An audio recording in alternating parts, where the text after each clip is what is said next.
Boa noite a todos, boa noite a todas. Sejam todos bem-vindos a esta casa de oração. Hoje, quinta-feira, é dia de passe coletivo, é dia da desobsessão coletiva, onde a gente muitas vezes traz em nossa companhia o que trazemos de nossas casas ou de nossos trabalhos, irmãozinhos que precisam ser educados, evangelizados, disciplinados, esclarecidos. E hoje é um dia especial. Nós temos aqui na casa 2 grupos de médiuns, 2 salas que trabalham para este tipo de serviço, esse tipo de trabalho que nós oferecemos na noite de hoje. E todos que procuram uma casa de oração vêm em busca de algo, vêm em busca de vêm em busca de uma paz, de uma luz para os nossos corpos e também para a nossa alma, para o nosso espírito. E se tratando de casa espírita, nós sempre fazemos os trabalhos relacionados à nossa alma, ao nosso espírito. Porque tudo aqui é passageiro.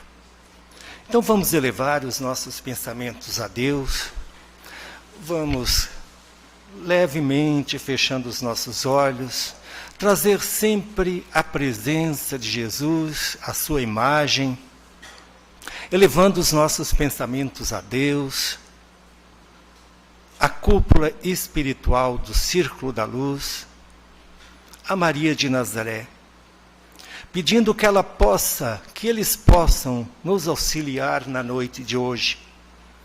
Que essa noite a gente possa sair daqui melhor do que quando aqui chegamos. E é nessa paz, e é nessa tranquilidade que nós vamos fazer a oração que o Senhor nos ensinou. Pai nosso que estais no céu, santificado seja o vosso nome. Venha a nós o vosso reino, e seja feita a vossa vontade, assim na terra como nos céus. O pão nosso de cada dia dai-nos hoje. Perdoe as nossas ofensas, assim como nós perdoamos aqueles que nos têm ofendido. E não nos deixes cair nas tentações, livra-nos de todos os males, e que assim seja. Ainda envoltos nesta vibração, nessa paz e nessa luz, vamos até os nossos lares, passando em cada quarto, em cozinha, despensa, enfim, todos os lugares da nossa casa, procurando fazer uma varredura, procurando fazer uma limpeza através dos nossos pensamentos. Não só na nossa casa, mas também nos nossos trabalhos, fazendo uma limpeza espiritual, também aos nossos irmãos que lá convivem com a gente.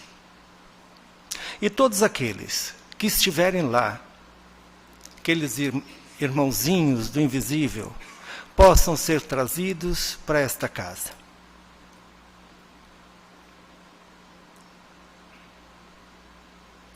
Então, vamos agora ao Evangelho da noite de hoje. O Evangelho da noite de hoje é do capítulo 2 de João. O meu reino não é deste mundo. Pilatos, entrando de novo no palácio, chamou Jesus e perguntou: Você é o rei dos judeus? E Jesus respondeu: O meu reino não é deste mundo. Meus seguidores, se o meu reino fosse deste mundo, certamente meus seguidores teriam lutado para que eu não caísse nas mãos dos judeus. Mas, por enquanto, meu reino ainda não é daqui. E Pilatos lhe perguntou: Então você é rei? E Jesus lhe respondeu: Você está dizendo que eu sou rei. Eu nasci e vim a este mundo para dar testemunho da verdade. E todo aquele que segue a verdade ouve a minha voz. Vamos procurar entender um pouquinho melhor qual o significado desse Evangelho de João e quais os esclarecimentos que Jesus nos transmite na noite de hoje. A gente seguindo o Evangelho, Cristo é enfático numa frase: o meu reino não é deste mundo. O que Jesus diz é que a verdadeira vida não é a vida terrena. A verdadeira vida é a do reino dos céus, é a verdadeira pátria espiritual. Mas enquanto, mais uma frase que ele diz, e mais forte ainda, mas por enquanto o meu reino ainda não é daqui. Ele vem mais uma vez reforçar que a terra ainda não pertence ao seu reino. A terra é só uma passagem. Uma outra frase que ele responde a Pilatos: eu nasci e vim a este mundo para dar testemunho da verdade. Que testemunho é esse? Que verdade é essa? Essa era a verdadeira missão de Jesus. Testemunhar que a verdadeira vida não é a terra, que a verdadeira vida é a pátria espiritual. Percebemos que Jesus diz claramente que a vida futura, que não é essa, deve ser a principal preocupação de todos os homens que habitam na terra. Vocês imaginam a perturbação? Vocês imaginam o que Jesus provocou em Pilatos, o que ele provocou naqueles sacerdotes judeus e aqueles que participavam daquele ato naquele momento. E Jesus continua dizendo que a vida futura, que sem ela, todos esses ensinamentos que ele nos trouxe através do Evangelho, através das parábolas, através dos milagres, não teriam valor nenhum se nós não acreditássemos que existe uma vida futura. Todos os seus ensinamentos teriam sido jogados ao vento. Para aquele que coloca a fé na vida futura, ele vai entender que a vida corporal, essa que nós estamos carregando agora, nada mais é do que uma passagem, do que uma curta permanência que nós precisamos ter este corpo, que nós necessitamos deste corpo. Todos os reveses, todas as agonias, todas as angústias que nós carregamos nessa vida terrena, elas não são mais do que incidentes, que se recebem com paciência, com resignação, e que logo serão seguidos por um estado mais feliz. Mas quando os homens, eles não acreditam, eles não têm certeza de uma vida futura, e dá mais importância à vida terrena, aos seus bens que ele consegue acumular, a perda de qualquer um bem desse tipo, ele vai lhe causar um transtorno muito grande, vai lhe formar uma decepção, ele vai se achar injustiçado, porque Deus não foi legal comigo, porque para mim, meu Deus. E isso é por causa do nosso orgulho, da nossa vaidade, que a gente faz das pequenas coisas um inferno, que a gente faz das pequenas coisas uma eterna angústia. Mas ainda voltando ao Evangelho, o que é o reino de Deus? O que seria o reino de Deus?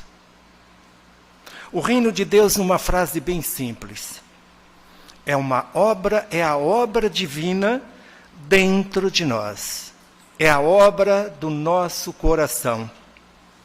Se nós retrocedermos na história da humanidade, e por que não até dos nossos antepassados, onde estão os reinos da Mesopotâmia, os reinos da Grécia, de Roma, aquelas civilizações gloriosas, aqueles exércitos portentosos, aqueles militares, aqueles generais poderosos de antigamente.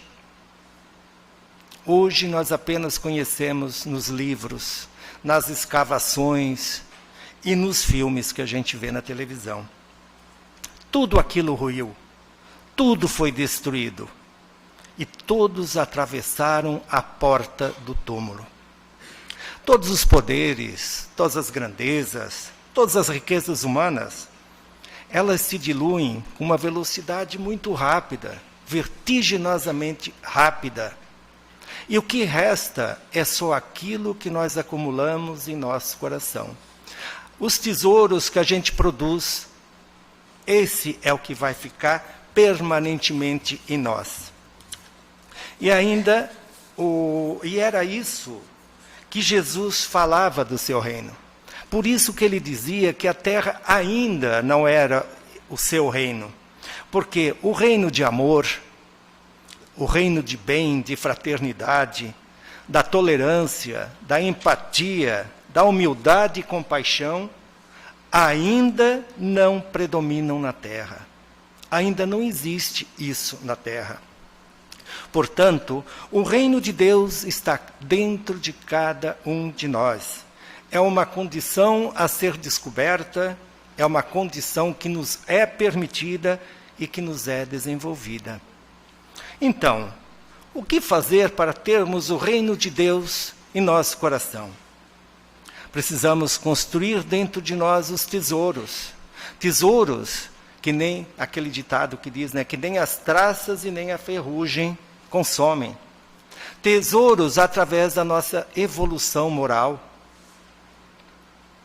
E principalmente, construirmos tesouros para que possamos ser reconhecidos por Deus e não pelos homens.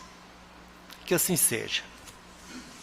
A nossa expositora de hoje é a Brígida Mariotti, é do Centro Espírita Emmanuel de Uruçanga, e vamos vibrar com ela para que ela possa nos transmitir, nos esclarecer com o tema que ela nos preparou para a noite de hoje.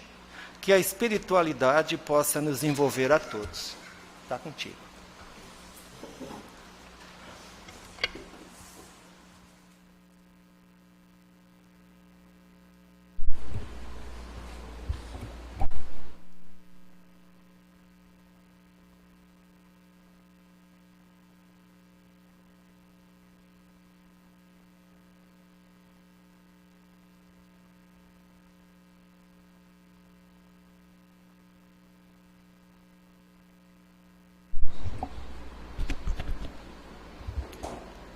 Boa noite a todos. Em primeiro lugar, eu gostaria de agradecer mais uma vez a oportunidade que essa casa está nos dando para aqui expor um pouco daquilo que nós estudamos, daquilo que nós preparamos a respeito do tema da exposição. Mais uma vez, que a espiritualidade amiga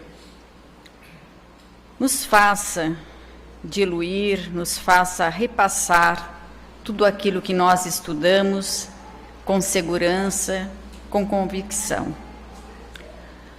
A palestra de hoje, a exposição de hoje, ela nos traz o tema, o Sermão do Monte. O Sermão do Monte, considerado por muitos estudiosos, por muitos analistas da doutrina espírita, e principalmente do Evangelho de Jesus,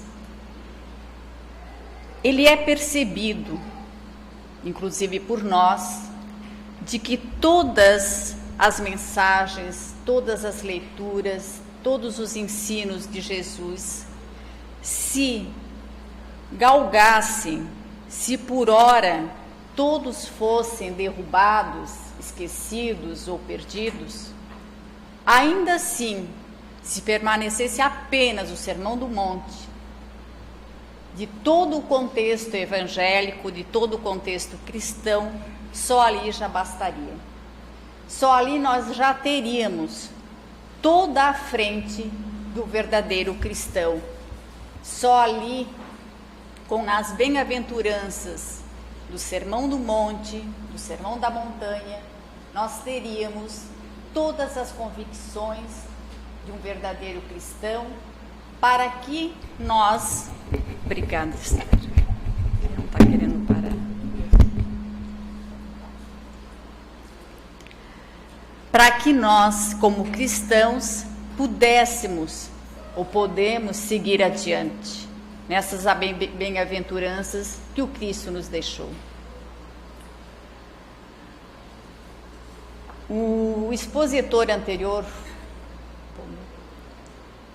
Orley, ele deixou bem claro a respeito dos bens preciosos, daqueles bens que nem a traça e nem o tempo corrói.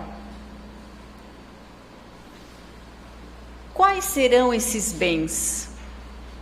E quais são os bens materiais e terrenos, cuja importância hoje nós damos além daquelas merecidas? Cuja importância, inclusive, do tempo perdido em favor dos bens terrenos e bens materiais. Qual é a importância relativa que nós damos aos bens espirituais, às oportunidades de estarmos numa casa de oração, numa casa espírita, num templo, numa igreja, em razão de futilidades, em razão de coisas passageiras que não nos vão acrescentar a nada, ainda que de imediato nos tragam o prazer, nos tragam a alegria do corpo físico, da matéria, mas que passado esse momento, passado esse transe, simplesmente nos resta novamente o vazio.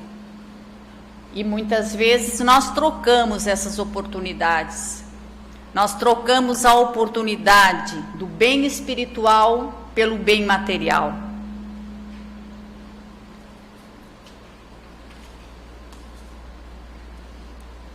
E em cima do Sermão do Monte, Jesus, por toda a época que conviveu na terra, por toda a história que ele nos deixa de conhecimento evangélico, de conhecimento de caridade, ele haveria, através do Sermão do Monte, entoar a mais bela página de mensagens que o planeta já tiver ouvido. As bem-aventuranças são de todos os livros os mais importantes para a humanidade. E nós, para tratarmos do Sermão do Monte, nós pegamos o Evangelho segundo o Espiritismo, o Evangelho de Jesus, à luz dos Espíritos, com a análise de Allan Kardec, o codificador da doutrina espírita. Então, assim como o Orley, eu também estou me pautando no Evangelho segundo o Espiritismo. Mas para quem está chegando na casa pela primeira vez, compreenda de que o Evangelho é de Jesus. A maioria das parábolas, a grande maioria, são de Jesus. No entanto, à luz dos Espíritos, com a análise de Allan Kardec, porque ele traz, ele mostra, em meados de 1864 a 68, de que há a confirmação científica da vida após a morte, de que todos nós somos e estamos rodeados pelos espíritos desencarnados. A magnitude ou a ignorância desses espíritos depende da nossa sintonia, depende da nossa maneira de viver, do nosso conhecimento, da nossa sede de saber. Todos nós, em todos os nossos dias, durante o nosso trabalho, durante o nosso lazer, durante a nossa vivência por essa terra, por esse planeta, temos a oportunidade de auxiliar e sermos auxiliados. Todos nós, independente de raça, de cor, de credo, de posição social. E Jesus, pelas suas narrativas e pelo seu exemplo, ele nos deixa um legado de que ele sempre chamou ao monte, à montanha, para dialogar, para evangelizar, para falar das suas parábolas, os estrupiados, os pobres, os sofredores, as prostitutas. Não eram leigos, não eram pessoas estudadas, cientistas, soldados, ou parte de toda autoridade, principalmente que servira a Roma na época, com outras hierarquias, que estavam ao lado de Jesus ouvindo falar. Não. Ele fazia questão de que em todos os momentos da sua passagem aqui neste planeta, por onde ele andasse, ele estava no meio da multidão. Por onde ele andasse, ele estava no meio do povo. E assim, então, nós vamos procurar no Evangelho segundo o Espiritismo, o capítulo 9. Bem-aventurados aqueles que são brandos e pacíficos. Essa é apenas uma das bem-aventuranças do Sermão do Monte. No próprio livro Evangelho segundo o Espiritismo, nós encontramos a grande maioria, ou quase todas. Jesus nos traz as injúrias e as violências, assim acirradas pelo Evangelho de São Mateus. Bem-aventurados aqueles que são brandos, porque eles possuirão a terra. Bem-aventurados os pacíficos, porque eles são chamados os filhos de Deus. Aprendeste o que foi dito aos antigos: não matareis, qualquer que matar merecerá ser condenado pelo julgamento. Mas eu vos digo que qualquer que se encolorizar contra o seu irmão merecerá ser condenado pelo julgamento. Aquele que disser a seu irmão raca merecerá ser condenado pelo conselho. E aquele que lhe disser sois louco merecerá ser condenado ao fogo do inferno. Essas são as parábolas que Mateus registrou, onde Cristo fala que por essas máximas faz da doçura, da moderação, da mansuetude, da afabilidade e, sobretudo, da paciência, uma lei divina. Ele condena, por seguinte, a violência, a cólera e mesmo toda expressão descortês com o nosso semelhante. Raca, entre os hebreus, era um termo de desprezo, que significava homem de má conduta. E havia entre essa sociedade, quando Cristo estava por lá, assim dizer, de que todos, a meritocracia acima dos romanos, acima dos soldados, por toda a hierarquia do exército, queriam estar ao lado de Jesus. Mas Jesus dizia aos seus discípulos que se ele se mantivesse ao lado daqueles que ainda estavam com o coração endurecido e que estavam ainda apontando as armas, as ferraduras, as espadas para os seus irmãos, de nada adiantaria o seu evangelho, de nada adiantaria a sua palavra, o seu amor, a sua mansuetude. Mas ele nos ensina aqui, ele nos deixa nessa passagem, qual é a forma que nós entendemos que devemos nos expressar para com nossos irmãos. Eu posso pronunciar a palavra não de várias maneiras, de várias conotações. Eu posso dizer um não com carinho, eu posso ensinar com amor, mas também eu posso dizer um não com aspereza, com uma dureza, simplesmente por uma proibição. Então, nessa primeira leitura, à espera dos bens do céu, o homem tem a necessidade ainda que da terra. É claro que nós precisamos trabalhar, e trabalhar muito, especialmente os professores, uma jornada tripla. É claro que nós precisamos nos alimentar, e nos alimentar bem, para garantirmos assim uma saúde física e mental. Mas nós não podemos nos esquecer que nós também precisamos alimentar a nossa alma. Nós precisamos alimentar o nosso espírito. E qual é a maneira, ou por qual caminho nós estamos fazendo isso? Onde eu estou procurando fazer isso? Com quem eu estou fazendo isso? E nós vamos então para o item 6, onde o livro traz as instruções dos espíritos, a afabilidade e a doçura que vem sendo trazida pelo irmão Lázaro.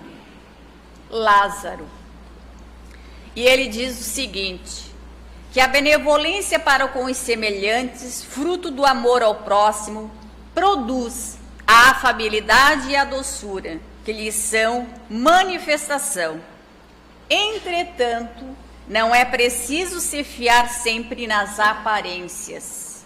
A educação e a civilidade do mundo podem dar o verniz dessas qualidades. Então, aqui Lázaro nos chama a atenção para o verniz, para a hipocrisia. Quantas vezes ou como nós estamos tratando os nossos irmãos? Porque as palavras, elas podem ser doces, elas podem ser macias, elas podem ter até uma fibra de veludo. Mas será que realmente no meu íntimo eu estou desejando um bom dia àquela pessoa que passou à minha frente? Será que realmente eu estou desejando a ela, vá com Deus, fique com Deus?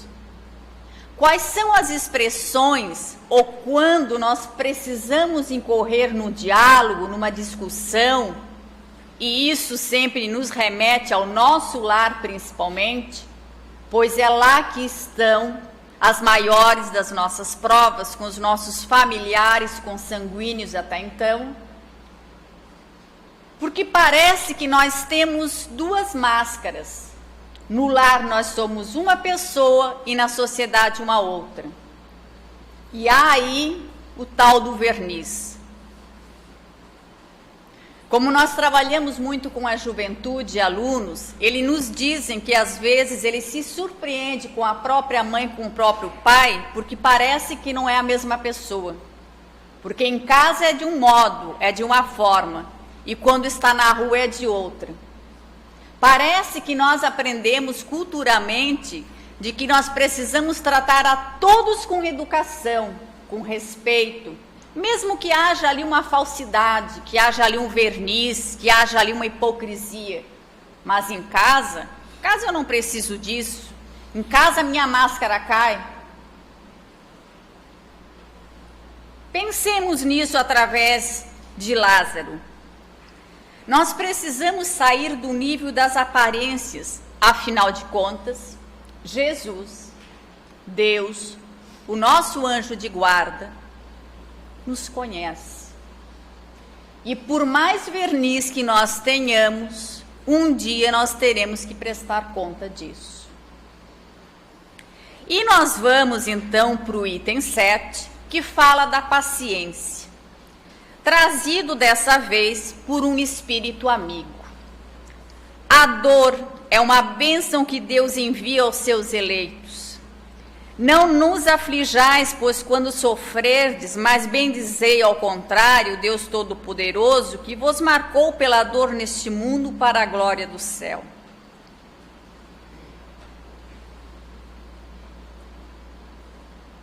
se alguém chega até nós, no momento que nós estamos passando por um luto de um ente querido que partiu, no momento que nós estamos com a mais severa depressão, no momento que nós perdemos financeiramente uma casa, qualquer coisa do tipo, enfim, um momento que nós estamos em conflito conosco mesmo, onde tudo está dando aparentemente para nós errado. E nos chega alguém dizendo que a dor é uma bênção de Deus, que Ele envia aos eleitos. O que nós pensamos disso? Como é que nós podemos aprender a encarar de que as nossas dificuldades, os nossos sofrimentos, sim, são escolhidos? Aliás, foram escolhidos por nós durante o planejamento reencarnatório. Porque se nós estamos aqui, eu acredito que a grande maioria acredita na reencarnação, que é a nova oportunidade de fazer tudo novamente. É a oportunidade que nós planejamos corrigir o que nós erramos. Mas mesmo assim, nós vamos precisar de várias existências. Porque de 200 aspectos, pode ser que nessa existência nós melhoremos apenas 1, 2, 5. Ficaram em 190, 195 lá para trás. Assim como um aluno quando ele está numa escola. Quando ele não aprende determinada disciplina, ele precisa retornar e repetir o ano. Hoje não é muito bem assim, mas pelo menos...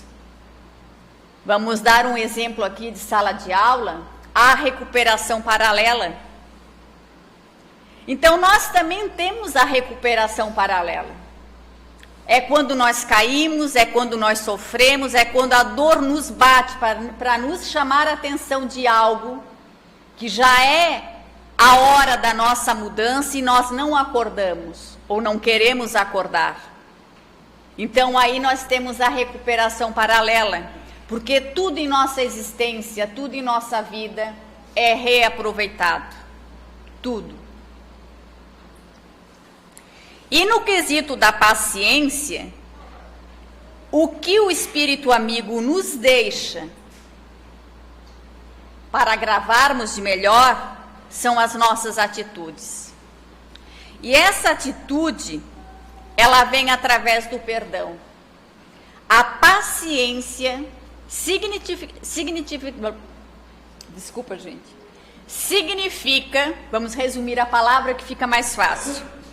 A paciência significa lidarmos primeiramente conosco mesmos.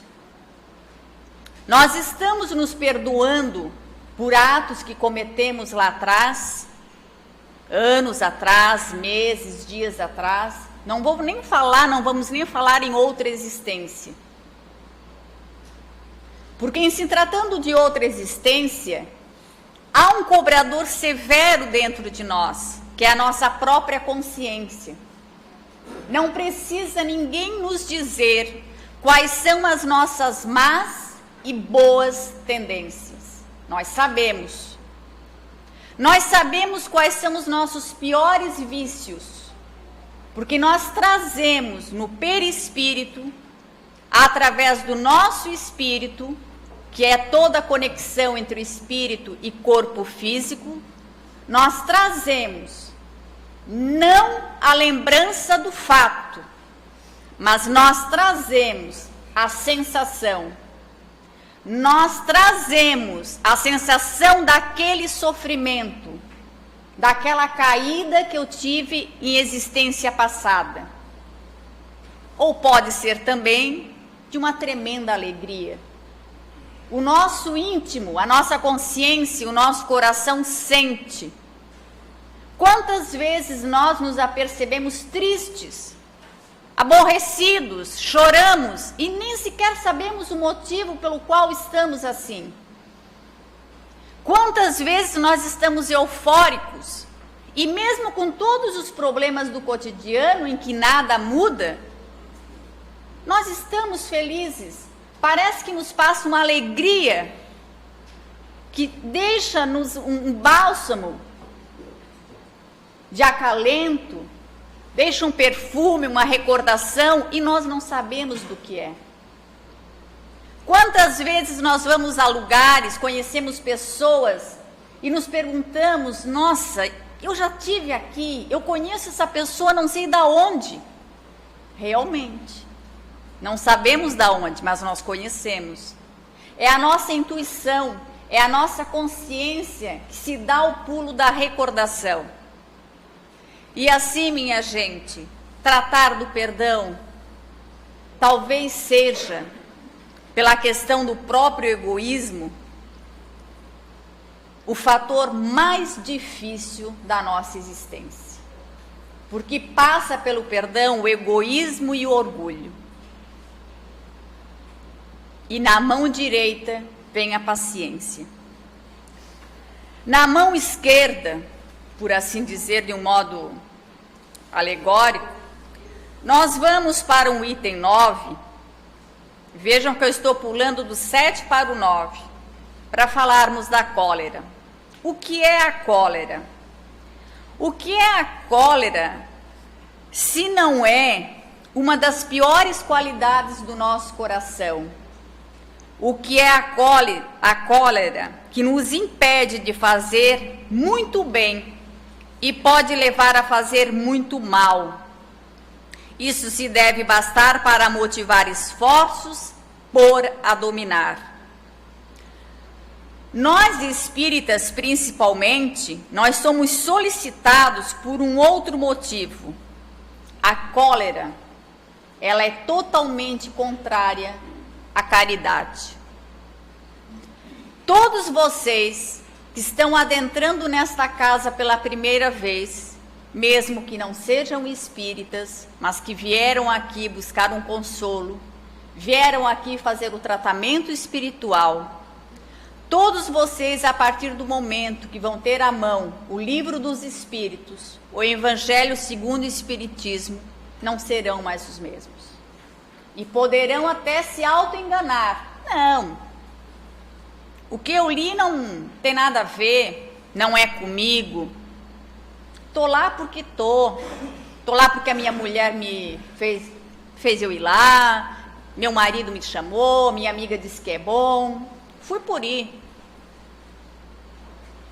Como a gente gosta de se enganar. Todos vocês que estão aqui hoje, vocês deveriam estar exatamente aqui, e é por isso que vocês estão aqui.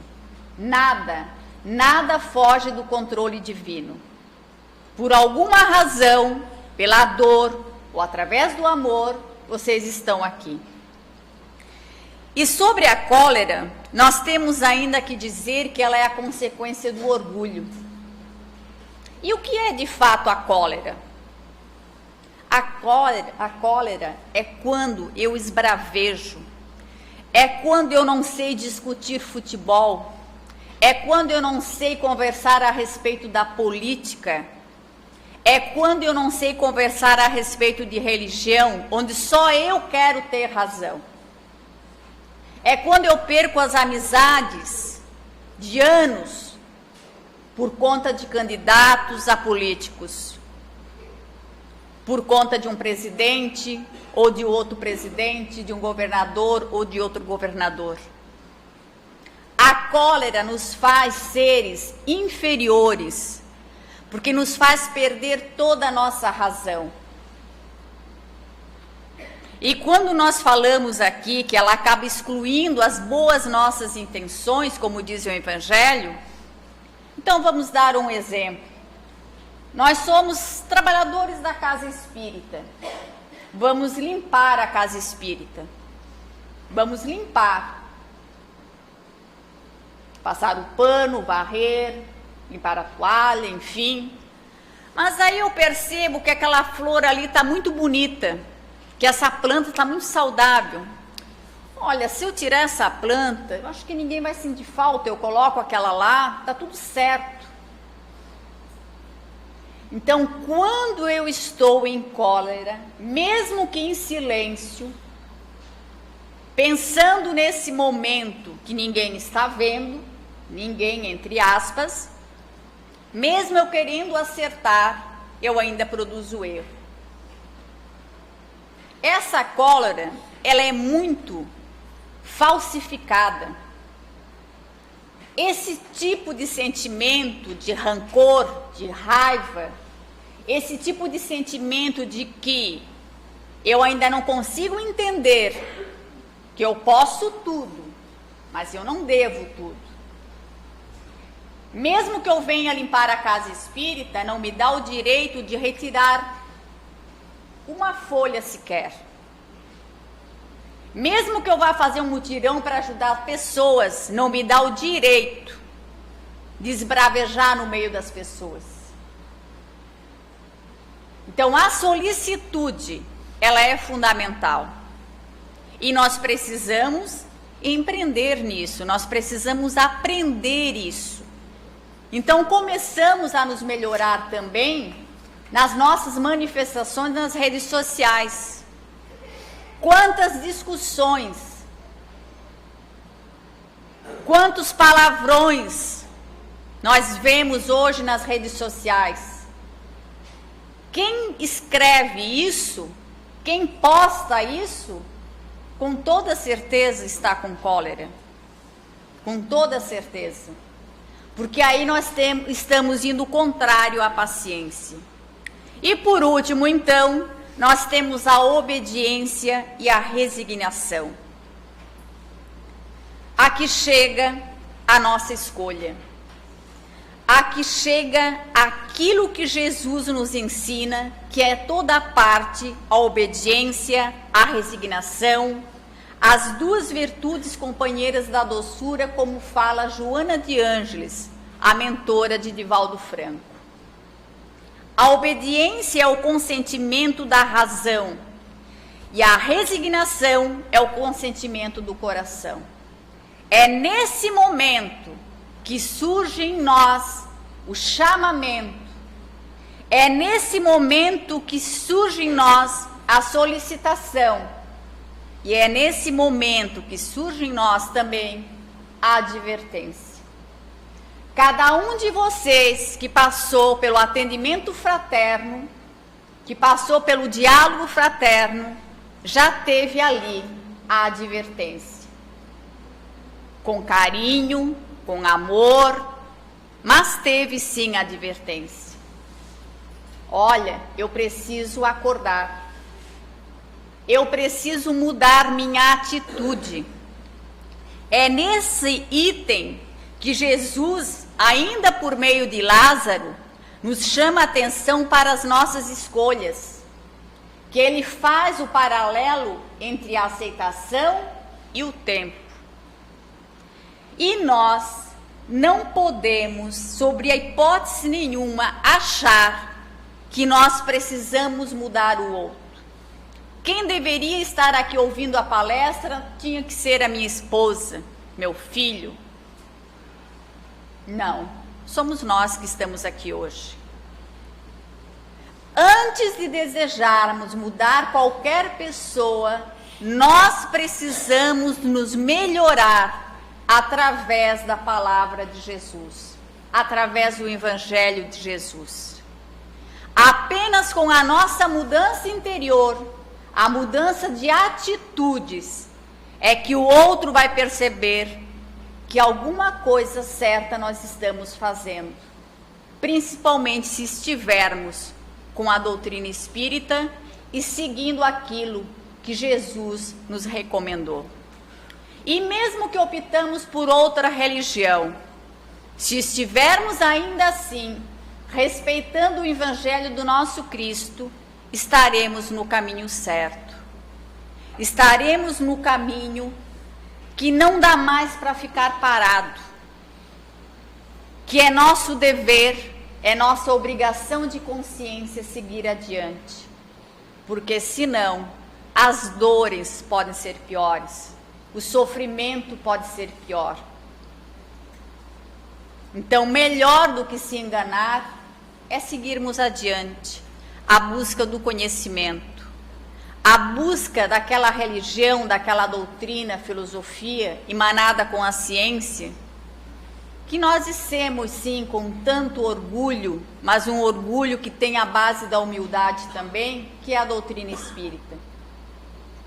Porque assim como vocês, eu há praticamente 20, 30 anos atrás, cheguei à casa espírita através de muita dor. E hoje, com relação à doutrina espírita, eu só tenho gratidão. Nós só temos gratidão. Mas a partir disso, quando feita a mudança interior, eu começo a entender de que a casa espírita não vai resolver problema meu nenhum. Casa espírita, doutrina espírita não resolve problema de ninguém. Ela nos dá mecanismo, ela nos dá força, ela nos aponta o caminho para eu conviver com eles. Porque problemas nesse plano de provas e expiações nós sempre iremos ter. Dificuldades sempre iremos ter. Doenças também. Todos nós falamos e ouvimos que o nosso planeta está numa transição, e realmente está há muito tempo. Muitas coisas acontecendo e irão acontecer. E tudo passa pelo conhecimento. No tempo de Cristo, ele falava que nós devíamos apontar para o conhecimento intelectual também, para avançarmos no conhecimento moral. Hoje, as nossas maiores dificuldades, a lei do progresso, o que nos falta é a lei moral. E para finalizar, submetei-vos ao impulso que viemos dar aos vossos espíritos. Obedecei à grande lei do progresso, que é a palavra da vossa geração. Ai do espírito preguiçoso daquele que se fecha ao seu entendimento. Infeliz, porque nós que somos os guias da humanidade em marcha, o atingiremos com um chicote e forçaremos a sua vontade rebelde. O chicote, gente, é a dor, são as dificuldades, que nada mais são, poderemos assim dizer, virtudes, ainda que tortas, mas virtudes que vêm para nos empurrar à frente. Pensemos nisso e que todos nós tenhamos um bom retorno, uma boa noite com nosso Senhor Jesus Cristo em nossos corações. Que assim seja.